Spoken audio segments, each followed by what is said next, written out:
পুরা কোরআন একজন বিশ্বাস করে, শুধু সূরা আহজাবের 40 নম্বর আয়াতের একটা অংশে সন্দেহ করে, ব্যাখ্যা করে, মনে করেন এক ব্যক্তি পুরা কোরআনের সব বিশ্বাস করে, শুধু 22 নম্বর পারার 2 নম্বর পৃষ্ঠা সূরা আহজাবের 40 নম্বর আয়াতের একটা অংশ শুধু সে মানতে চায় না, ঈমান আছে না গেছে? যেমন সূরা আহজাবের 40 নম্বর আয়াত কেন বললাম, দেখি এখানে কি আছে। আল্লাহ তাআলা বলেন, মা কানা মুহাম্মাদুন আবা আহাদিম মির রিজালিকুম ওয়ালাকির রাসূলুল্লাহ ওয়া খাতামান নবিয়্যিন। মুহাম্মদ সাল্লাল্লাহু আলাইহি ওয়াসাল্লাম তোমাদের কোন সাবালক পুরুষের পিতা নন, ওয়ালাকির রাসূলুল্লাহ কিন্তু তিনি আল্লাহর রাসূল, ওয়া খাতামান নবিয়্যিন এবং তিনি শেষ নবী। বলেন কি নবী? শেষ নবী। বলেন কি? আমাদের দেশের অনেকে আছে, তাদের পোস্টারের উপরে লেখা লা ইলাহা ইল্লাল্লাহু মুহাম্মাদুর রাসূলুল্লাহ, তাদের অফিসের সামনে লেখা লা ইলাহা ইল্লাল্লাহু মুহাম্মাদুর রাসূলুল্লাহ, তাদের মসজিদের সামনে লেখা লা ইলাহা ইল্লাল্লাহু মুহাম্মাদুর রাসূলুল্লাহ। কালিমা অর্থ জিজ্ঞাসা করবেন, বলবে আল্লাহ ছাড়া কোনো ইলাহ নাই, মুহাম্মদ সাল্লাল্লাহু আলাইহি সাল্লাম আল্লাহর রাসূল। অর্থ তো ঠিক আছে, কি বলেন? এরপরেও আমাদের দেশের লাখ লাখ আলেম তাদেরকে কাফের বলে। কেন বলে? কালিমাও ঠিক, অর্থও ঠিক, আরে ঘটনা কি, কাফের কেন? ওই যে সূরা আহজাবের 40 নম্বর আয়াত, ওয়া খাতামান নবিয়্যিন, মুহাম্মদ সাল্লাল্লাহু আলাইহি সাল্লামকে এই মানুষগুলা নবী মানে, কিন্তু শেষ নবী মানে না, তাই তারা কাফের। লা ইলাহা ইল্লাল্লাহ অর্থ আল্লাহ ছাড়া কোনো ইলাহ নাই, ঠিক আছে। মুহাম্মদ সাল্লাল্লাহু আলাইহি সাল্লাম আল্লাহর রাসূল, এটাও ঠিক আছে। তারা আমাদের নবীকে নবী মানে, আমাদের রাসূলকে রাসূলও মানে, কিন্তু শেষ নবী মানে না, শেষ রাসূল মানে না, বাস তাই তারা কাফের। তাদের অনুসারী যারা হবে তারাও কাফের। কোন মুনাফিক রূপী মুসলমান মার্কা শয়তান যদি তাদেরকে সমর্থন করে, তারাও কাফের। তাহলে দেখছেন নি ধোঁকা কোথায়? মুহাম্মদ সাল্লাল্লাহু আলাইহি সাল্লাম আল্লাহর রাসূল, ঠিকই আছে, কারণ তারা আমাদের নবীকে নবী মানে, আমাদের রসুলকে রসুল মানে, কিন্তু শেষ নবী মানে না, শেষ রসুল মানে না, তাই কাফের। এটা আমাদের আকীদা, আমাদের নবী শেষ নবী, এটা আমাদের আকীদা। এই আকীদা যার না থাকবে সে কাফের হয়ে যাবে। কথা কি বুঝে আসছে সবার? তাহলে 1 নম্বর একটা দৃষ্টান্ত দিলাম, সূরা আহজাবের 40 নম্বর আয়াত। এই আয়াত থেকে জানলাম মুহাম্মদ সাল্লাল্লাহু আলাইহি সাল্লাম শেষ নবী। মুহাম্মদ সাল্লাল্লাহু আলাইহি সাল্লামের পরে আর কোনো নবী হবে না, হতে পারে না, হওয়ার সম্ভাবনা নাই। কেউ যদি সন্দেহ করে যে হতে পারে, বাস তার ঈমান চলে যাবে, সে কাফের হয়ে যাবে। দৃষ্টান্ত নাম্বার 2, সহিহ বুখারীর বর্ণনা 3535 নম্বর হাদিস। এই হাদিসের মধ্যে আছে, قال رسول الله صلى الله عليه وسلم إن مثلي ومثل الأنبياء من قبلي كمثل رجل بنى بيتا فأحسنه وأجمله إلا موضع لبنة في زاوية। রাসূলুল্লাহ সাল্লাল্লাহু আলাইহি সাল্লাম বলেন, আমার দৃষ্টান্ত আর আমার পূর্ববর্তী নবীদের দৃষ্টান্ত এমন এক ব্যক্তির মতো, যে ব্যক্তি একটা ঘর বানিয়েছে, ঘরটি সুন্দরভাবে সাজিয়েছে। এটা একটা ঘর, সুন্দরভাবে ঘরটি সাজিয়েছে। ঘরের কোনায় একটা ইটের জায়গা বাকি আছে। বলেন ঘর সমাপ্ত না অসমাপ্ত? فجعل الناس يطوفون به ويعجبون له ويقولون هلا وضعت هذه اللبنة। মানুষ এই সুন্দর ঘরটির চারপাশে ঘুরতে যায়, ঘরটার চারপাশে ঘুরে আর আশ্চর্য হয়, এত সুন্দর একটা ঘর, ঘরের কোনায় ইটটা কেন লাগানো হলো না? আশ্চর্য হয়। আমাদের নবী বলেন, আনাল্লাবিনা, আমি হলাম সেই ইট। সুবহানাল্লাহ। বলেন কি বললেন? আমি হলাম। আদম থেকে ঈসা নবী পর্যন্ত আল্লাহ তাআলা নবুয়তের ঘর সাজিয়েছেন। একজন নবী বাকি ছিল, সেটা অন্য কেউ নয়, আমি। আমাকে আল্লাহ পাঠানোর মাধ্যমে নবুয়তের ঘরের সৌন্দর্যের সমাপ্ত আল্লাহ করে দিয়েছেন। এরপরে নবী বলেন, আনা খাতামুন নাবিয়্যিন লা নাবিয়্যা বাদি, আমি শেষ নবী, আমার পরে আর কোনো নবী হবে না। আমি শেষ নবী, আমার পরে আর কোনো নবী হবে না। তাহলে আমাদের নবীর পরে আর কোনো নবী নাই, নবী হবে না, হতে পারে না, হওয়ার সম্ভাবনা নাই। কেউ যদি সন্দেহ করে যে নবী হতে পারে, তার ঈমান চলে যাবে, সে কাফের হয়ে যাবে। দৃষ্টান্ত নাম্বার 3, সহিহ মুসলিম 523 নম্বর হাদিস। এই হাদিসের মধ্যে আছে قال رسول الله صلى الله عليه وسلم فضلت على الأنبياء ب60। রাসূলুল্লাহ সাল্লাল্লাহু আলাইহি সাল্লাম বলেন, আমাকে শ্রেষ্ঠত্ব দেওয়া হয়েছে অন্যান্য নবীর উপর ব60, আলাদা 6টি বৈশিষ্ট্য দ্বারা। সুবহানাল্লাহ। বলেন তো আমাদের নবীর স্পেশাল আলাদা কয়টি বৈশিষ্ট্য আছে? 6টি। আমি বলি, আপনারা একটু মন দিয়ে শোনেন, আশা করি মনে থাকবে। 1 নম্বর, উতিতু জাওয়ামিআল কালিম, আমাকে কম শব্দে ব্যাপক অর্থবোধক বাক্য বলার ক্ষমতা আল্লাহর পক্ষ থেকে দেওয়া হয়েছে। সুবহানাল্লাহ। আমি কথা বলবো কম, অর্থ হবে ব্যাপক, এটা আল্লাহ আমাকে দিয়েছেন। কি বলতেছে আমাদের নবী? আমি কথা বলবো কম, কিন্তু অর্থ হবে ব্যাপক। কম কথায় ব্যাপক অর্থবোধক সম্পন্ন কথা বলার যোগ্যতা আল্লাহর পক্ষ থেকে আমাকে দেওয়া হয়েছে। এই জন্য আমাদের নবীর এক এক কথা দিয়া 200-300 পৃষ্ঠার কিতাব হয়ে যায়। এক কথার ব্যাখ্যায় 200-300 পৃষ্ঠার কিতাব হয়ে যায়। 2 নম্বর, ওয়ানুসিরতু বিররুবি, আমাকে প্রভাব দ্বারা সাহায্য করা হয়েছে। আমি যখন লড়াই করার জন্য রওনা হব, 1 মাসের দূরত্বে বেঈমানদের অন্তরে আমার ব্যাপারে প্রভাব সৃষ্টি করে দেওয়া হয়। 3 নম্বর, ওয়া উহিল্লাত লিয়াল গনাইম, আমার জন্য যুদ্ধলব্ধ গনিমতের সম্পদ বৈধ করে দেওয়া হয়েছে। অতীতের উম্মত জিহাদ লব্ধ যেই সম্পদ, এটা তাদের জন্য বৈধ ছিল না। আমার জন্য যুদ্ধলব্ধ গনিমতের সম্পদ আমার আর আমার উম্মতের জন্য আল্লাহর পক্ষ থেকে বৈধ করে দেওয়া হয়েছে। 4 নম্বর, ওয়াজুইলাত লিয়াল আরদু মাসজিদান ওয়া তাহুরা, সারা পৃথিবীর জমিনটা আমার জন্য পবিত্রতার মাধ্যম এবং সেজদার স্থান বানিয়ে দেওয়া হয়েছে।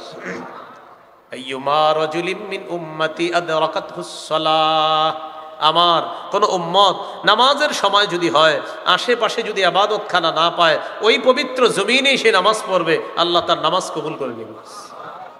5 নম্বর, ওয়া উরসিলতু ইলাল খালকি কাফা, সারা পৃথিবীর গোটা জাতির জন্য, গোটা জগতের জন্য আমাকে নবী হিসাবে পাঠানো হয়েছে।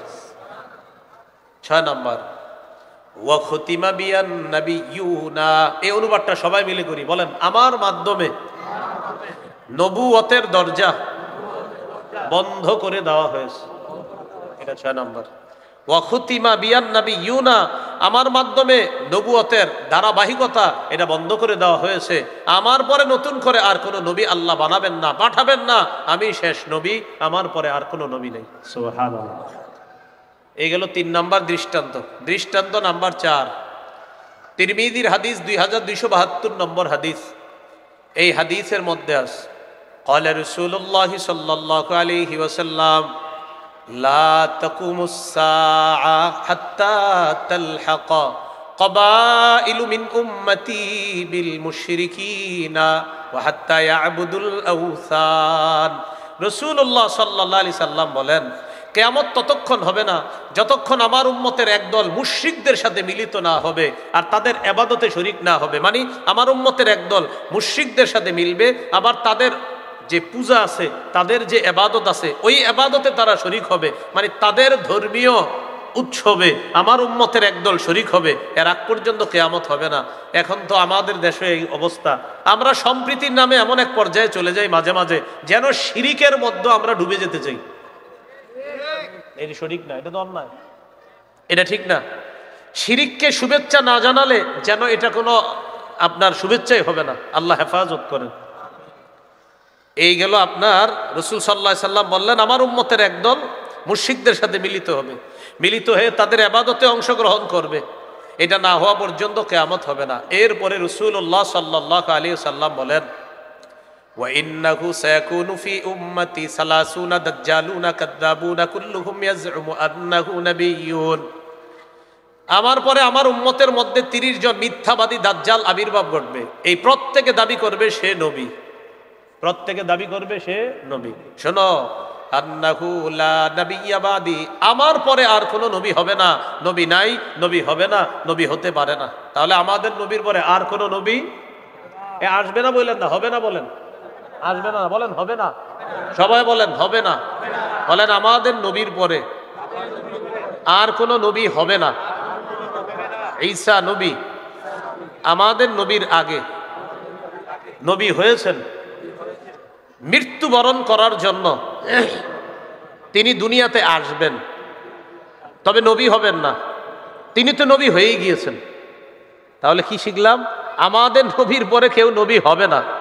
এখন ধোঁকাবাজরা আপনাকে বলতে পারে ঈসা নবী, আপনি বলবেন ঈসা নবী আমাদের নবীর আগে নবী হয়েছেন, মানে আপনাকে বলবে ঈসা নবী তো আসবে, আপনি বলবেন আসবে, হবে না, ঈসা নবী নতুন করে নবী হবে না, ঈসা নবীরে আল্লাহ আগেই নবী বানাইছে। এই জন্য বলবেন আমাদের নবীর পরে নবী নাই, নবী হবে না। এরা বলবে আসবে না, আপনি বলবেন হবে না, হ্যাঁ বলবে আসবে না, আপনি বলবেন হবে না। যেই বলবে ঈসা নবী তো আসবে, আপনি তখন বলবেন ভাইয়া ঈসা নবী আসলে আপনার সমস্যা কি? ঈসা নবী নবী হয়েছে আগে, তিনি আসবে, এতে সমস্যা নাই, মৃত্যুবরণ করার জন্য তিনি দুনিয়াতে আসবে, তবে নতুন করে নবী হবে না।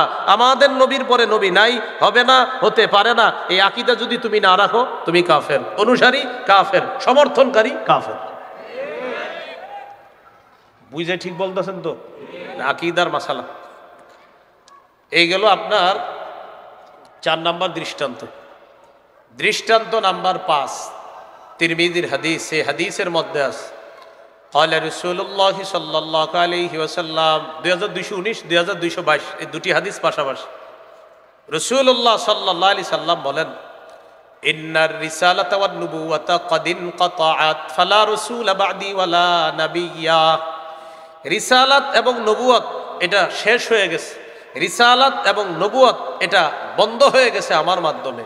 ফালা রাসূলা বা'দি, আমার পরে আর রসুল, বলেন আবার কয় আসবে না, আমার পরে আর রসুল, হ্যাঁ আমার পরে আর রসুল, ওয়ালা নাবিয়্যা, আমার পরে আর নবী। ঈসা নবী আসবে নতুন করে, তিনি আগে নবী। এই তো মাশাআল্লাহ, এটা ভালো করে পুরাটা মনে রাখবেন, তো ধোঁকাবাজ আপনাকে ধোঁকা দিতে পারবে না।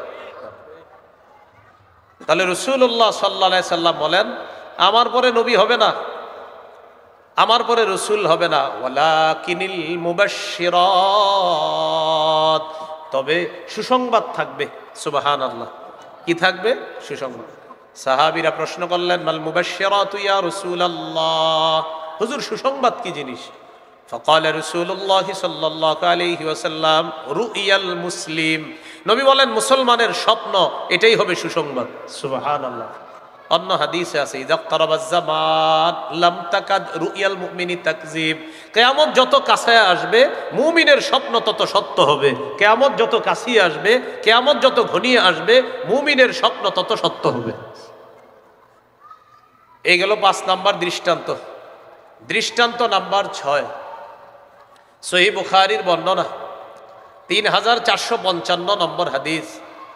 এই হাদিসের মধ্যে আছে রাসূলুল্লাহ সাল্লাল্লাহু আলাইহি ওয়াসাল্লাম বলেন, ক্বালা রাসূলুল্লাহ সাল্লাল্লাহু আলাইহি ওয়াসাল্লাম, রাসূলুল্লাহ সাল্লাল্লাহু আলাইহি ওয়াসাল্লাম বলেন, হযরত আলী রাদিয়াল্লাহু তাআলা আনহুকে আল্লাহ রাসূল সাল্লাল্লাহু আলাইহি সাল্লাম ডাক দিয়ে একটা কথা বলেছিলেন, ওইটা আবার একটু বুঝতে হবে। বনি ইসরাইলের মাঝে একটা নিয়ম ছিল, এক নবী আল্লাহ পাঠাইতেন, ওই নবী বিদায় নেওয়ার পর আরেক নবী আল্লাহ পাঠাইতেন। বুঝছেন কথাটা? তাহলে বলেন তো প্রিয় ভাইয়েরা, এক নবী আল্লাহ বিদায় যখন তাকে নিয়ে যেতেন, আরেক নবী আল্লাহ পাঠাইতেন। আবার বুঝেন, নবী গেলে নবী আল্লাহ পাঠাইতেন, এক নবী দুনিয়া থেকে যাইতেন, আরেক নবী পাঠাইতেন, এক নবী যাইতেন, আরেক নবী পাঠাইতেন, এক নবী যাইতেন, আরেক নবী পাঠাইতেন। তাহলে পাঠাইতে পাঠাইতে আমাদের নবীও গেলেন, আরেক নবী, এই তো বুঝেন।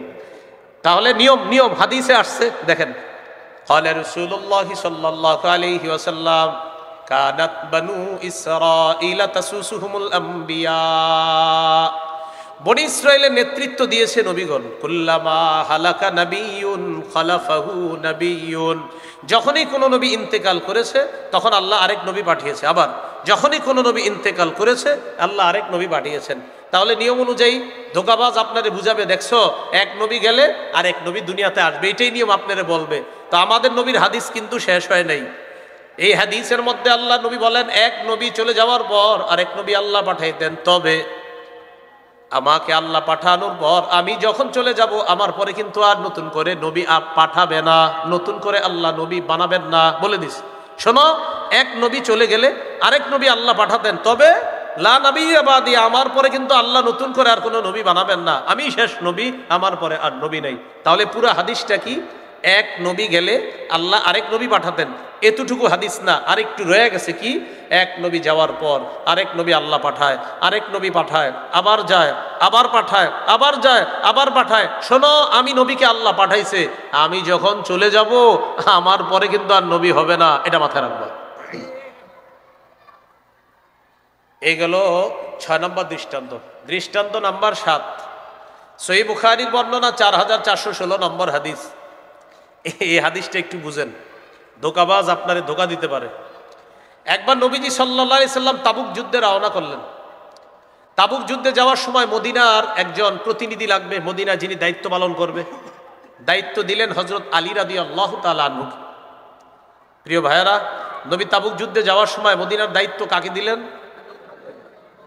তো আলী রাদিয়াল্লাহু তাআলা আনহু বললেন, হুজুর, আমারে নারী আর শিশুদের মাঝে আপনি রেখে গেলেন এদের দায়িত্ব পালন করার জন্য, আর আপনারা জেহাদে যাবেন, সাহাবারা তো সবাই জেহাদে যাইতেছে, হুজুর আমারে নারী আর শিশুদের মাঝে রেখে গেলেন। তখন নবীজি বললেন, আলী, তুমি কি চাও না হারুন নবীর স্থলাভিষিক্ত হতে? মুসা নবী হারুন নবীকে রেখে গিয়েছিলেন, আমিও তোমাকে রেখে যাচ্ছি। হারুন নবী যেমন মুসা নবীর প্রতিনিধি হয়ে দায়িত্ব পালন করেছে, তুমিও আমার প্রতিনিধি হয়ে হারুন নবীর মতো দায়িত্ব পালন করতে চাও না? হযরত আলী রাদিয়াল্লাহু তাআলা আনহুকে নবী এটা বললেন। এখন দেখেন, হাদিস শেষ হয় না, কি বোঝা যায়? মুসা নবীর প্রতিনিধি হয়ে দায়িত্ব পালন করতেছেন কোন নবী? হারুন। তাহলে মুসা নবীর স্থলাভিষিক্ত হলেন কে? হারুন নবী। বলেন পুরাটা, হারুন। আমাদের নবীর স্থলাভিষিক্ত হলেন কে? হযরত। তাহলে হারুন নবী। বলেন, হারুন নবী, হারুন। তো তার জায়গায় হযরত আলী। এই তো ধোঁকাবাজ আপনারে বলবে, দেখছো, হারুন নবী আর আমাদের নবী বলছে আলী, তুমি হারুনের মতো হতে চাও না? তার মানে নবী বলতে চায় যে আলীকে, আলী তুমি কি হারুন নবীর মতো হতে চাও না? নবী হাদিস শেষ করে নাই, হাদিসের শেষে বলতেছে, আলী শোনো, হারুন নবী কিন্তু নবী, তুমি কিন্তু নবী না, তুমি আমার দায়িত্ব পালন করবা, তবে তুমি সাহাবী। এবার হাদিসটা শোনেন, বুখারীর 4416 নম্বর হাদিস। রাসূলুল্লাহ সাল্লাল্লাহু আলাইহি সাল্লাম তাবুকে রওনা করলেন, ইস্তাখলাফা আলী, আলী রাদিয়াল্লাহু তাআলা আনহুকে খলিফা বানায়া গেলেন। নবীজি সাল্লাল্লাহু আলাইহি সাল্লামের সাহাবী হযরত আলী বললেন, আতুখাল্লিফুনি ফিস সিবিয়ানি ওয়ান নিসা,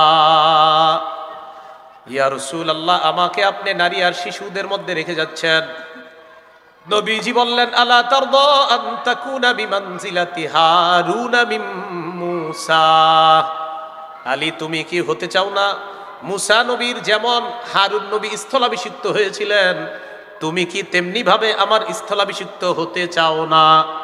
সাথে সাথে নবী বলে দেন, আলী, হারুন কিন্তু নবী, তুমি আমার স্থলাভিষিক্ত হারুন নবীর মতো, তবে তুমি কিন্তু নবী না, তুমি সাহাবী। শেষে বলে দিলেন, লা নবিয়্যা বাদি, আমার পরে কিন্তু আর কোনো নবী হবে না, আমার পরে কোনো নবী হবে না। আলী, তুমি কিন্তু আমার প্রতি আমার দায়িত্ব পালন করবা, এর মানে এই না তুমি নবী। হারুন তিনি নবী, মুসা তিনি নবী, আমি নবী, আর আলী তুমি কিন্তু সাহাবী, তুমি দায়িত্ব পালন করবা। হারুন নবীর মতো তোমাকে বললাম, এর মানে তুমি কিন্তু নবী না, তুমি সাহাবী, আমার পরে আর নবী নাই, নবী হবে না। এগুলো 7 নাম্বার দৃষ্টান্ত। দৃষ্টান্ত নাম্বার 8, সহিহ বুখারীর বর্ণনা 3532 নম্বর হাদিস। এই হাদিসের মধ্যে আছে আমাদের নবীর একটা নাম আছে, এই নামের মধ্যেই প্রমাণ করে তিনি শেষ নবী, তারপরে আর নবী হবে না। সুবহানাল্লাহ। قال رسول الله صلى الله عليه وسلم لي 5 أسماء, নবীজি বলেন আমার 5টি নাম আছে। বলেন কয়টি নাম? 1 নম্বর আনা আহমদ, আনা মুহাম্মদ, আমার নাম মুহাম্মদ সাল্লাল্লাহু আলাইহি সাল্লাম। 2 নম্বর ওয়া আনা আহমদ, আমার নাম আহমদ সাল্লাল্লাহু আলাইহি সাল্লাম। 3 নম্বর ওয়া আনাল মাহি আল্লাযী ইয়ামহুল্লাহু বিল কুফরা, আমি মাহি, মাহি মানে যে মুছে দেয়, মিটিয়ে দেয়, আমার মাধ্যমে আল্লাহ কুফর শিরিক মিটিয়ে দিবে। 4 নম্বর ওয়া আনাল হাশিরুল্লাযী ইউহশারুন নাসু আলা কদামাইয়া, আমার নাম হাশির সাল্লাল্লাহু আলাইহি ওয়াসাল্লাম, আমার চারপাশে কিয়ামতের ময়দানে আল্লাহ তাআলা সকল মানুষকে সমবেত করবেন। আমার নাম হাসির, হাসির মানি কিয়ামতের ময়দানে সমস্ত মানুষকে আমার চারপাশে সমবেত করা হবে। 5 নাম্বার, ওয়া আনাল আকিব, আমি সর্বশেষ আগমনকারী নবী। ওয়া আনাল আকিব, আমি সর্বশেষ আগমনকারী নবী। তাহলে আমাদের নবীর নাম থেকেও বোঝা যায় আমাদের নবী শেষ নবী, তারপরে আর কোনো নবী হবে না। এগুলো আজকের দ্বিতীয় আলোচনা, মনে আসেনি আপনাদের? 1 নম্বর আলোচনা অশুদ্ধ আকীদা, কয়টা দৃষ্টান্ত গেছিল? 5টা। 2 নম্বর আলোচনা অশুদ্ধ আকীদা মিশ্রিত বিশুদ্ধ আকীদা, দৃষ্টান্ত গিয়েছে 8টা। 3 নাম্বার সংশয়বাদী আকীদা। কি আকীদা? সংশয়বাদী আকীদা কাকে বলে? ভাই আপনি কি আখেরাত বিশ্বাস করেন? তো বলে হতেও পারে, নাও হতে পারে, 50-50 চান্স। নাউজুবিল্লাহ বলেন। এগুলা সাধারণত কারা বেশি করে? অনেকে দেখবেন টক শোতে যায়, টক শো, ওখানে যাওয়ার পর উনি ইংরেজি পারে, মাশাআল্লাহ, এটা ভালো গুণ একটা। তো ইংরেজি পারতে হইলে অনেক সময় দেখবেন এমন মানে উনি ইংরেজিতে কিছু ইংরেজি বলে আর বুঝায় যে আখেরাত বলতে এগুলো আসলে কিছু আছে বলতে আমার বিশ্বাস হয় না, তো 2-4টা ইংরেজি বলে আর বুঝায় আমি কিন্তু অনেক শিক্ষিত, এরকম। মানে এটা ওনাদের এরকম তোমার মানসিকতা হতে পারে এরকম। তো তোমার বলবে আর কি, ভাই আপনি আখেরাত বিশ্বাস করেন? আই ডোন্ট বিলিভ ইট, এরকম একটা ইংরেজি মাইরা দেয়।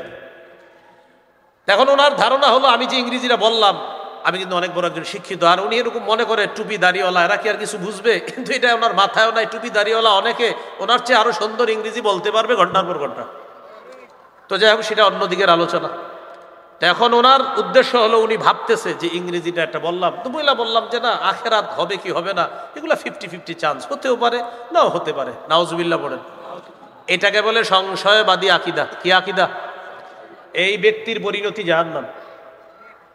এই ব্যক্তির ঠিকানা কোথায়? জাহান্নাম। 25 নম্বর পারা, 20 নম্বর পৃষ্ঠা, সূরা জাসিয়া 32 থেকে 35 নম্বর আয়াতে আল্লাহ বলেন, وَإِذَا قِيلَ إِنَّ وَعْدَ اللَّهِ حَقٌّ وَالسَّاعَةُ لَا رَيْبَ فِيهَا, যখন বলা হয় আল্লাহর ওয়াদা সত্য, কিয়ামত এতে কোনো সন্দেহ নাই, তখন তোমাদের একদল সংশয়বাদী মানুষ জবাব দিতা, কুলতুম মা নাদরি মাস-সাআ, তখন তোমরা সংশয়বাদীরা বলতা কিয়ামত কি জিনিস আমরা জানি না। ইন্নাযুন্নু ইল্লা যান্না, আমরা শুধু ধারণা রাখি। নাউজুবিল্লাহ পড়েন। কি রাখে? ধারণা। যেমন আপনাদের এলাকার কেউ বললেন, আমি আপনার জিজ্ঞাসা করলাম ভাই কিয়ামতের মাঠ হবে বিশ্বাস করেন? তখন আপনি বললেন কি, হ্যাঁ রসুলবাগের খতিব সাহেব বলছে, গোলাপ শাহ মসজিদের খতিব সাহেব বলছে, এই জন্য হইলে হইতেও পারে, না হইলে নাই। নাউজুবিল্লাহ। হ্যাঁ, যে ওনারা জুমার নামাজে বলছে কিয়ামত হবেই হবে, আপনি বললেন হতেও পারে নাও হতে পারে, ইমান চলে গেছে, ঠিকানা জাহান্নাম। তো আল্লাহ বলেন কুলতুম মা নাদরি মাস-সাআ, সংশয়বাদী যারা তোমরা বলতা কিয়ামত কি জিনিস আমাদের জানা নাই। ইন্নাযুন্নু ইল্লা যান্না, আমরা শুধু ধারণা রাখি। ওয়া মা নাহনু বিমুস্তাইকিনিন, আমরা দৃঢ়ভাবে বিশ্বাস করি না। নাউজুবিল্লাহ পড়েন। তারে কিয়ামতের ব্যাপারে তাদের আকীদা আমরা ধারণা রাখি, তবে দৃঢ়ভাবে বিশ্বাস করে না। কেউ যদি কিয়ামতের ব্যাপারে এমন বলে যে আমি ধারণা পোষণ করি হতে পারে, বাকি দৃঢ়ভাবে আমি বিশ্বাসী না, বাস ইমান চলে যাবে, তার ঠিকানা জাহান্নাম। এখন আপনারা একটু আকীদা শুদ্ধ করেন, কিয়ামত কি হতে পারে না নিশ্চিত হবে? মাশাআল্লাহ। আবার বলেন কিয়ামত হতে পারে না নিশ্চিত হবে? হ্যাঁ, এটা হলো আমাদের বিশুদ্ধ আকীদা। তো এরপর আল্লাহ পাক রব্বুল আলামিন বলেন যে তোমরা এই জবাব দিতা জামা নাহনু বিমুস্তাইকিনিন ওয়া বাদালাহুম সাইয়্যাতু মা আমিলু, আল্লাহ বলেন তাদের কৃতকর্মের ফলাফল কিয়ামতের দিন প্রকাশ পেয়ে যাবে। ওয়া হাকা বিহিম মা কানু বিহি ইস্তাহজিউন, আযাব, উপহাসের আযাব চারদিক থেকে তাদেরকে ঘিরে ধরবে, পাকড়াও করবে, তাদেরকে বেষ্টন করে ফেলবে। وَقِيلَ الْيَوْمَ نَنْسَاكُمْ كَمَا نَسِيتُمْ لِقَاءَ يَوْمِكُمْ هَذَا, আল্লাহ সেদিন বলবে আজ আমি বলবো তোমাদের, আমি ছেড়ে দিব আজকে তোমাদের ব্যাপারে, আমি আল্লাহ যেমনি ভাবে আমার এই সাক্ষাতের দিন তোমরা ভুলে গিয়েছিলা, আজ আমিও তোমাদেরকে ভুলে যাব, এইভাবে তোমাদেরকেও ভুলে যাওয়া হবে। আমি আল্লাহ তোমাদেরকে আজকে ছেড়ে দিব, তোমরা জাহান্নামী হবা। আল্লাহ শেষের দিকে বলছেন ওমা ওয়াকুমুন নার, তোমাদের ঠিকানা হলো জাহান্নাম, ওমা লাকুম মিন নাসিরিন, তোমাদের কোনো সাহায্যকারী নাই। তাহলে বলেন তো সংশয়বাদী আকীদা পোষণকারীদের ঠিকানা কোথায়? এইগুলো আজকের তিনটা আলোচনা, সর্বশেষ আলোচনা বিশুদ্ধ আকীদা। বলেন কি আকীদা? বিশুদ্ধ আকীদা। এটা বলার আগে বলেন আগে আমার সাথে, শিরকি কথা বলবো না, শিরকি কাজ করব না, শিরকি আকীদা পোষণ করব না। এক ব্যক্তি এই মসজিদে নামাজ পড়ে বা ওই মসজিদে নামাজ পড়ে, রোজা রাখে, হজ করে, যাকাত দেয়, সব ঠিক আছে, ইমাম সাহেবদেরকে দেখলে সালাম দেয়, আলেমদের সাথে তার সম্পর্ক ভালো, কিন্তু তার একটা আকীদা হলো আল্লাহ যেমন ছেলে দিতে পারে, মেয়ে দিতে পারে, অমুক জায়গায় গিয়ে চাইলেও ছেলে মেয়ে দিতে পারে। জান্নাত। এই যে একজন ব্যক্তি নামাজ পড়ে, রোজা, মানে ওনার মাশাআল্লাহ ভালো, কিন্তু ওনার অন্তরে এরকম একটা বিষয় আছে যে হুজুর আপনারা যাই বলেন, অমুক জায়গায় গেলেও কিছু চাইলে পাওয়া যায়, এটা আপনার আকীদা, বাস শেষ, সব শেষ।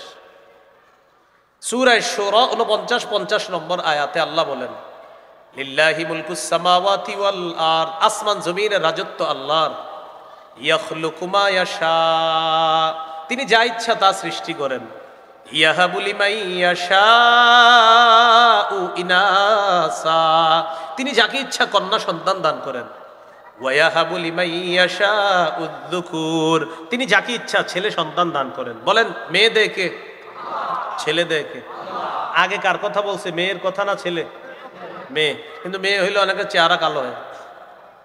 কি হয়? কালো হয়। হ্যাঁ, এটাও কোরআনে আছে, চেহারা যে কালো হয় এই কথাটাও কোরআনে আছে। সূরা নাহলের 58 নম্বর আয়াতে আল্লাহ বলেন ওয়াইযা বুশশিরা আহাদুহুম বিল উনসা যাল্লা ওয়াজহুহু মুসওয়াদ্দাও ওয়া হুয়া কাযীম, কিছু মানুষ আছে তাদেরকে যখন কন্যা সন্তানের সুসংবাদ দেওয়া হয় তাদের চেহারাটা কালো হয়ে যায়। ওয়া হুয়া কাযীম, সে রাগান্বিত থাকে, কাউরে খবর দিতে চায় না। এমনি আগের দিন পর্যন্ত বন্ধুদেরকে বলছে ইনশাল্লাহ আগামীকালকে সুসংবাদ আছে তোদের জন্য। তো আগামীকালকে আল্লাহ তাকে একটা কন্যা সন্তান দান করছে, আর বন্ধুদেরকে ফোন দেয় না।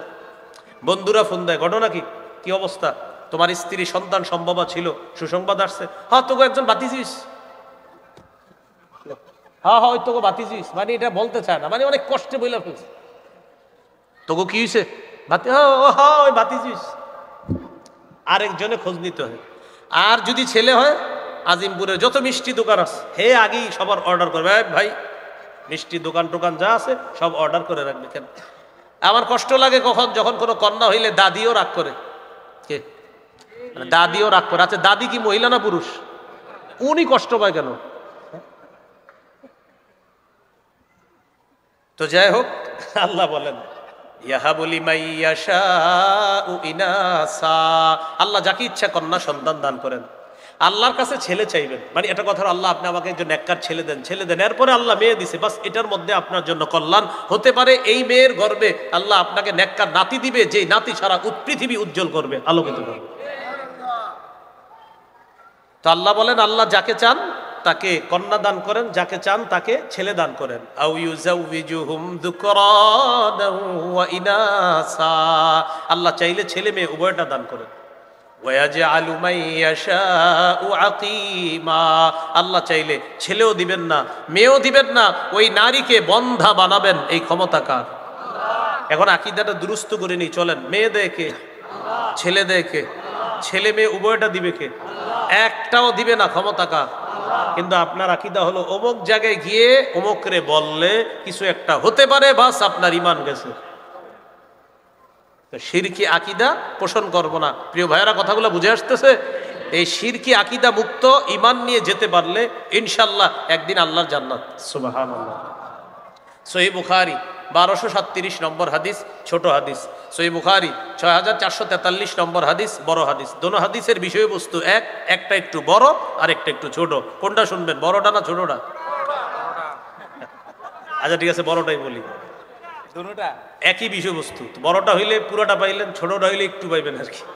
তো বড়টা শুনেন। রাসূল সাল্লাল্লাহু আলাইহি সাল্লামের একজন সাহাবী আবু যর গিফারী রাদিয়াল্লাহু তাআলা,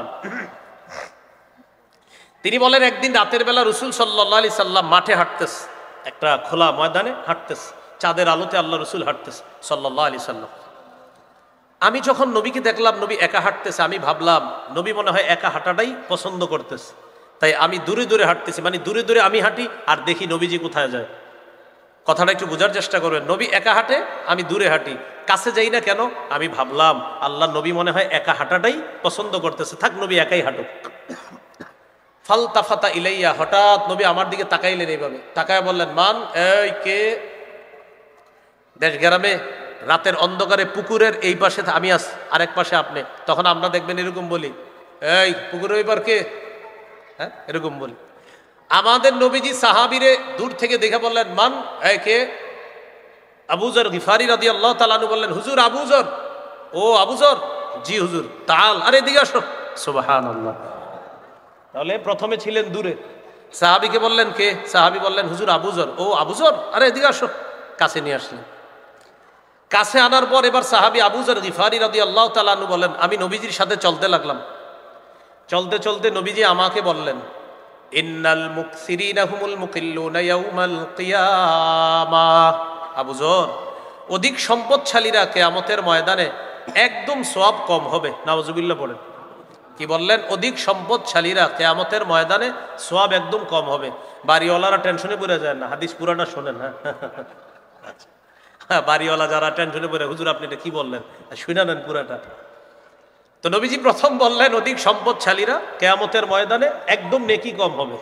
সাথে সাথে আবার বললেন, ইল্লা মান আ'তাহুল্লাহু খায়রা ফানাফাখা আন ইয়ামিনিহি ওয়া আন শিমালিহি ওয়া বাইনা ইয়াদাইহি। তবে আল্লাহ যাকে সম্পদ দিয়েছে তিনি ডানে দান করে, বামে দান করে, সামনে দান করে, পিছনে দান করে, নিকটাত্মীয় যারা তাদের হক আদায় করে, মিসকিনের হক আদায় করে, অসহায়ের হক আদায় করে, জাকাত ফরজ হলে জাকাত দিয়ে দেয়, সদকা করে, যাদেরকে আল্লাহ প্রচুর টাকা দিছে আর তারাও হক অনুযায়ী যাদেরকে দেওয়ার তাদেরকে দিয়ে দেয়।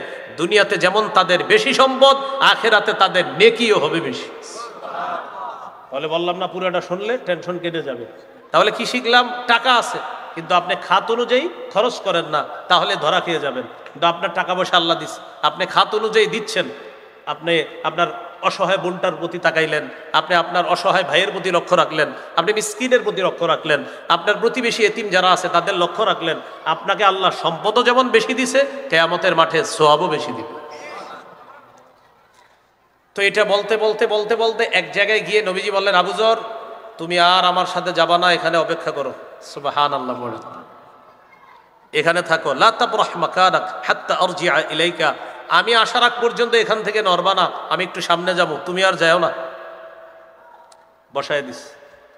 আবু যর গিফারি রাদিয়াল্লাহু তাআলা আনহু বলেন, আমি বসে রইছি, নবীজি যাইতেছে যাইতেছে, অন্ধকার, এক পর্যায়ে আর কিচ্ছু দেখি না। নবীজি যাইতে যাইতে যাইতে যাইতে আমার চোখের দৃষ্টির সীমানার বাহিরে চলে গেছে, দৃষ্টির আড়ালে চলে গেছে। আমি নবীকে আর দেখি না। নবী আমারে বলছে, যা হবার হবে, নড়বা না। বসে রইছি। হঠাৎ একটা বিকট আওয়াজ আসছে। আওয়াজ শুনে আমি ভয় পেয়ে গেছি। ঘটনা কি? নবীজির কোনো বিপদ হইল কিনা? আমি টেনশনে পড়ে গেলাম। সাথে সাথে আমি উঠলাম, নবীর কাছে যাব। মনে পড়ে গেল, আবু যর যা হবার হবে, নড়বা না, যা হবার হবে নড়বা না, এখানেই থাকবা তুমি। তো আমি বিকট আওয়াজ শোনার পর টেনশনে পড়ে গেলাম, নবীজি কোনো বিপদে পড়ে নাই তো, এটা হলো এক টেনশন। আবার যাইতে পারতেছি না, নবী বলছে তুমি নড়বা না, এখান থেকে বসে রইছি। পেরেশানি কাজ করতেছে, নবী আসে না কেন? তাহলে একসাথে তিনটা বিষয়। টেনশন লাগতেছে নবীর কিছু হলো কিনা, 2 নাম্বার যাইতে পারতেছি না, নবীর নিষেধ, 3 নাম্বার নবী আসে না কেন। এই তিনটা অবস্থা একসাথে হচ্ছে। অপেক্ষা করি, তাকায় রইছি যেদিকে গেছে। হঠাৎ দেখি আমার নবী কার সাথে যেন কথা বলতে গেলেন, একা আসতেছে, কার সাথে কথা বলতে বলতে আমার দিকে আসতেছে। আমি অবাক হয়ে যাচ্ছি। কেন জানো? যার সাথে কথা বলতেছে তারে দেখি না, শুধু নবীরে দেখি। সুবহানাল্লাহ, এইটা আরেকটা বিষয়। নবী কথা বলে কিন্তু যার সাথে বলে তারে দেখা যাচ্ছে না। আমার কাছে আসছে, আসার পর আমি তাড়াতাড়ি আমি বলতেছি, হুজুর হাদিসে আসছে লাম আসবির, হুজুর আর সহ্য করতে পারতেছি না। কি হয়েছে তোমার? হুজুর আমি আর ধৈর্য ধরতে পারতেছি না, আমি সব আপনারে বইলে ফেলি। বলো। আপনি যাওয়ার পরে একটা বিকট আওয়াজ আসছে, আমি ভয় পেয়েছি। আপনি বলছেন আমার যাওয়া নিষেধ, যাইতে পারিনি। আপনি আসতে দেরি হয়েছে, আমার টেনশন লাগছে। হুজুর আসার সময় কথা বলতেছিলেন কার সাথে, কাউরে দেখি না, এগুলো আমার কেমন লাগতেছে, এই জন্য আমার একটু বলেন। রাসূলুল্লাহ সাল্লাল্লাহু আলাইহি সাল্লাম বললেন, তুমি যে বিকট আওয়াজ শুনছো, জিবরিল আমিন আজকে একটা অন্যভাবে দুনিয়াতে আসছে, আসার জন্য ওই পদ্ধতিতে আসার কারণে একটা বিকট আওয়াজ শুনেছো, এটা ভয়ের কিছু না, এটা জিবরিল আমিন আসার আওয়াজ। ঠিক আছে হুজুর, আপনি কথা বলতেছিলেন কার সাথে? ওইটাও দেখছো? জি হুজুর, আপনি যে কথা বলতেছিলেন, বারবার বলতেছিলেন যে এই এই অপরাধ করলেও বান্দা জান্নাতে যাবে, আপনি বারবার এরকম বলতেছিলেন, তো এটাও দেখছো? হ্যাঁ, জিবরিল আমিন আমাকে একটা কথা বলতেছিল যে আপনার উম্মত জান্নাতে যাবে এই এই করলে। তখন আমি জিবরাইলকে বলছিলাম, আচ্ছা জিবরিল, এই এই কারণে আমার উম্মত কি জান্নাতে যাবে? তখন জিবরিল বলছে হ্যাঁ। আমি আবার জিজ্ঞাসা করছি, আসলেই যাবে তো? তো জিবরিল বলছে হ্যাঁ। তো হুজুর কি বলছে? তখন নবী বললেন, জিবরিল আমাকে সুসংবাদ দিতে বলছে উম্মতকে, কি? বাশির উম্মাতাকা আন্নাহু মান মাতা মিন উম্মাতিকা লা ইউশরিকু বিল্লাহি শাইআ দাখালাল জান্নাহ। নবী আপনি আপনার উম্মতকে সুসংবাদ দিয়ে দেন, আপনার উম্মতের যে শিরিক না করে মারা যাবে, জিবরিল আমিন বললেন আপনার ওই উম্মতকে সুসংবাদ দেন যে শিরিক করা ছাড়া মারা যাবে, সে যদি কোনো অপরাধের কারণে জাহান্নামে শাস্তি ভোগও করে, একদিন জাহান্নাম থেকে বের হয়ে সে পিওর ইমানের কারণে জান্নাতে চলে যাবে। বিশুদ্ধ ইমান, বিশুদ্ধ আকীদা, সামান্য। এবার আমার সাথে একটু বলেন, বলেন গম পরিমাণ, জব পরিমাণ, সরিষার দানা পরিমাণ বিশুদ্ধ ইমান একদিন ইমানদারকে জান্নাতে পৌঁছায় দিবে। সরিষার দানা পরিমাণ, গম পরিমাণ, জব পরিমাণ। বুখারীতে আছে, ইয়াখরুজু মিনান নার মান ক্বালা লা ইলাহা ইল্লাল্লাহ ওয়া ফী কলবিহি ওয়াজনু শাঈরাতিন মিন খাইর ওয়া ফী কলবিহি ওয়াজনু যাররাতিন মিন খাইর ওয়া ফী কলবিহি ওয়াজনু বুররাতিন মিন খাইর। যে ব্যক্তির অন্তরে গম পরিমাণ, জব পরিমাণ, সরিষার দানা পরিমাণ ইমান আছে, আর সে যদি লা ইলাহা ইল্লাল্লাহর বিশ্বাস নিয়ে মারা যায়, সে একদিন জান্নাতে প্রবেশ করবে। তো এই জন্য আজকে থেকে আর নেক আমল টামল কিচ্ছু করেন না, খালি শিরিক মুক্ত ইমান রাখবেন, নাকি এরকম বিষয়টা? না, আমল তো করতে হবে, কিন্তু আমলের মধ্যে কোনো শিরিক আনা যাবে না। সূরা কাহফের 110 নম্বর আয়াতে আল্লাহ বলেন, ফামান কানা ইয়ারজু লিকা রাব্বিহ, যে ব্যক্তি তার রবের সাক্ষাৎ কামনা করে, ফালইআমাল আমালান সলিহা, সেজন্য নেক কাজ করে। 2, ওয়ালা ইউশরিক বিইবাদাতি রাব্বিহি আহাদা, তার রবের ইবাদতে যেন সে কাউকে শরীক না করে। সর্বশেষ একটা কথা একটু আমার সাথে বলেন, বলেন লোক দেখানো ইবাদত, ছোট শিরিক, গোপন শিরিক, দাজ্জালের চেয়ে ভয়াবহ ফিতনা লোক দেখানো ইবাদত। বুলুগুল মারাম হাদিসের কিতাব 440 নম্বর হাদিস, রাসূলুল্লাহ সাল্লাল্লাহু আলাইহি সাল্লাম বলেন, ইন্না আখওয়াফা মা আখাফু আলাইকুম আশ-শিরকুল আসগর আর-রিয়া, আমি তোমাদের ব্যাপারে সবচেয়ে আশঙ্কা করি তোমরা ছোট শিরিকের মধ্যে লিপ্ত হয়ে যাবা, সেটা হলো লোক দেখানো ইবাদত। কিয়ামতের ময়দানে লোক দেখানো ইবাদতকারীদেরকে আল্লাহ বলবেন, ইযহাবু ইলাল্লাযীনা কুনতুম তুরাউনা ফিদ দুনিয়া ফানজুরু হাল তাজিদুনা ইনদাহুম জাযাআ, যাও যাদেরকে দেখানোর জন্য ইবাদত করতা দুনিয়াতে, তাদের কাছে যাও, দেখো কোনো প্রতিদান পাও কিনা। এদেরকে পাঠাবে আল্লাহ কাদের কাছে? যাদেরকে দেখানোর জন্য ইবাদত। তাহলে এটা ভাই লোক দেখানো ইবাদত, শিরিক, ছোট শিরিক করব না। লোক দেখানো ইবাদতকে গোপন শিরিক বলছে নবী।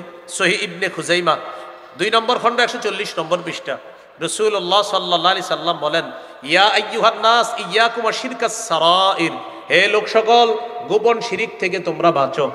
সাহাবীরা বললেন, হুজুর আমা শিরকুস সারাইর, গোপন শিরিক কি? দেখেন নবী কি বলেন, ইয়াকুমুর রাজুলু ফায়ুসাল্লি ফায়ুযায়্যিনু সালাতাহু জাহিদান লিমা ইয়ারা মিন নাজরিন নাস ইলাই, মানুষ নামাজে দাঁড়ায়, নামাজটা এই নিয়তে সুন্দর করে যেন অন্য মানুষ তাকে দেখে বলে, বাবা কত সুন্দর নামাজ। এই নিয়তে যে নামাজ পড়বে, যে অন্য মানুষ যেন তাকে দেখে বলে এত সুন্দর তার নামাজ। নবী বলেন এটাই গোপন শিরিক। নাউজুবিল্লাহ। তাহলে এইভাবে নামাজ কেউ পড়ে আর বলে আমার নামাজটা, রুকুটা আরেকজন দেখবে আর বলবে বাহ নামাজটা কি সুন্দর, রুকু কি সুন্দর, এটা গোপন শিরিক। সাহাবী প্রশ্ন করলেন, হুজুর কেউ যদি আল্লাহকে দেখানোর জন্য ইবাদত করে, মানুষ যদি প্রশংসা করে আপনি নামাজ পড়তেছেন আল্লাহকে খুশি করার জন্য, আপনার ইমাম সাহেব প্রশংসা করছে যে ভাই আপনার রুকুটা মাশাআল্লাহ সুন্দর, কিন্তু আপনি রুকু করছেন কার জন্য? ইমাম সাহেব প্রশংসা করলেন রুকু কি হয়েছে? সুন্দর। আবার বলছি রুকুটা করছেন কার জন্য? প্রশংসা করলেন বান্দা, বলেন রুকু করছেন আল্লাহর জন্য, প্রশংসা করছে বান্দা। সাহাবী বললেন, হুজুর এটাও কি লোক দেখানো ইবাদত? নবী বললেন, না এটা লোক দেখানো ইবাদত না, তিলকা আজিলু বুশরাল মুমিন, এটা হলো মুমিনের জন্য নগদ সুসংবাদ। পার্থক্য বুঝে আসছিনি? আচ্ছা, হাদিসের কিতাব সহিহুত তারগিব 30 নম্বর হাদিস, এই হাদিসে আসছে রাসূল সাল্লাল্লাহু আলাইহি সাল্লাম বলেন, আলা উখবিরুকুম বিমা হুয়া আখওয়াফু আলাইকুম ইনদি মিনাল মাসিহিদ দাজ্জাল আশ-শিরকুল খাফিয়্যু। আমি কি তোমাদেরকে দাজ্জালের চেয়ে ভয়াবহ ফিতনার ব্যাপারে বলবো না? তখন নবী বললেন, গোপন শিরিক করা এটা দাজ্জালের চেয়ে ভয়াবহ ফিতনা। গোপন শিরিক করা এটা দাজ্জালের চেয়ে ভয়াবহ ফিতনা। আল্লাহ আমাদেরকে এই ফিতনা থেকে হেফাজত করেন। এবার মন দিয়ে একটু শোনেন, 4টা আকীদার কথা বললাম। 1 নাম্বার অশুদ্ধ আকীদা, 5টি দৃষ্টান্ত দিয়েছিলাম, খুব মন দেন। 1, অশুদ্ধ আকীদা, ঈমান ছাড়া ভালো কাজ দুনিয়ার মধ্যে সব চেষ্টা প্রচেষ্টা ব্যর্থ, কিয়ামতের ময়দানে তার ওজনের কোনো সাব্যস্ত হবে না, ওজন সাব্যস্ত হবে না। সূরা কাহাফ 103 থেকে 105 নম্বর আয়াত। 2 নাম্বার, ঈমান ছাড়া ভালো কাজ মরুভূমির মধ্যে মরীচিকাকে পানি মনে করার মতো, সূরা নূর 39 নম্বর আয়াত। 3 নাম্বার, ঈমান ছাড়া ভালো কাজ কঠিন অন্ধকারের মধ্যে হাত দেখতে যাওয়া মতো, সূরা নূরের 40 নম্বর আয়াত। 4, ঈমান ছাড়া ভালো কাজ প্রচণ্ড ঝড়ের দিনে প্রবল বাতাসে ছাই রাখার মতো, সূরা ইব্রাহিম 18 নম্বর আয়াত। 5, ঈমান ছাড়া ভালো কাজ ওই যে অদেখা উড়তে থাকা বিক্ষিপ্ত ধূলিকণার মতো, সূরা ফুরকান 23 নম্বর আয়াত। আকীদা নাম্বার 2, অশুদ্ধ আকীদা মিশ্রিত বিশুদ্ধ আকীদা। যেমন আমার নবী নবী, এটা অনেকেই মানে, কিন্তু আমার নবী শেষ নবী এটা যে মানে না, তার এই অশুদ্ধ আকীদার কারণে তার ঈমান নাই। সূরা আহজাব 40 নম্বর আয়াত, সূরা আহজাবের 40 নম্বর আয়াত মনে আসেনি? ওই যে খাতামান নাবিয়্যিন। সহিহ বুখারীর বর্ণনা, এই সহিহ বুখারীর 3535 নম্বর হাদিস, সহিহ বুখারীর 3455 নম্বর হাদিস, সহিহ বুখারী 4416 নম্বর হাদিস, সহিহ বুখারী 3532 নম্বর হাদিস, তিরমিজি 2272 নম্বর হাদিস, তিরমিজি 2219 নম্বর হাদিস, সহিহ মুসলিম 523 নম্বর হাদিস। এই 8টা দৃষ্টান্ত দিয়েছিলাম। 3, ঈমান ছাড়া আরেকটা হলো সংশয়বাদী আকীদা, হতেও পারে নাও হতে পারে, ঠিকানা জাহান্নাম, সূরা জাসিয়াত 32 থেকে 35 নম্বর আয়াত, 25 নম্বর পারা 20 নম্বর পৃষ্ঠা। 4, বিশুদ্ধ আকীদা শিরিক মুক্ত আকীদা যার থাকবে সে ইনশাল্লাহ একদিন জান্নাতে যাবে। সহিহ বুখারী 1237 নম্বর হাদিস, সহিহ বুখারী 6443 নম্বর হাদিস, সহিহ বুখারী কিতাবুর রিকাকের একদম সর্বশেষ হাদিস, সহিহ বুখারীর 44 নম্বর হাদিস। আল্লাহ আমাকে আপনাকে আমাদের সকলকে বিশুদ্ধ আকীদা নিয়ে যেন আমরা জান্নাতে গিয়ে একসাথে আবার সাক্ষাৎ করতে পারি, আল্লাহ তৌফিক দান করেন। সুবহানাল্লাহি ওয়া বিহামদিহি, সুবহানাকাল্লাহুম্মা ওয়া বিহামদিকা আশহাদু আল্লা ইলাহা ইল্লা আনতা আস্তাগফিরুকা ওয়া আতুবু ইলাইক। সভাপতি সাহেব দোয়া করবেন ইনশাআল্লাহ।